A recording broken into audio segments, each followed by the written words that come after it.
seconds to go in the first half, and Von Kennel, he says, I'm going to put it up in the air. He gets popped. Passes. Dover's coming off back-to-back East Central Ohio League titles, but they're still knocking on that playoff door. Maybe this year they'll quit knocking and just kick the darn thing in. Dan Ifts is in his 4th year at Dover and is doing a heck of a job, going 6-4, 9-1, and then 8-2 last season. Well, we've been fortunate. We've had great support from the administration and the community, and they're raising some pretty good kids for us and pretty good athletes. So we've got headed in the right direction, but obviously this year is going to be a real stern test for us. Mark Von Kennel returns at quarterback.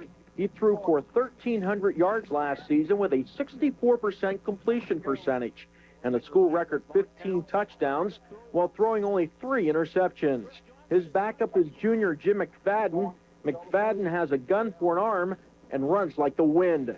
And so we have to kind of mold ourselves into more of a passing unit. We threw about 18 times a game in the last 5 games of the season, and we hope to throw about 25 times a game this year if possible. The running game will be handled by a trio of juniors. Colby Byram, Look at him go. J.D. Clugston, and Zach Daly. Bill Schumacher is a returning starter at wingback. The offensive line is a strength with 4 returning starters. The tackles are 6'5", 250 Aaron Feller, 6'2", 255 Jake Hawk.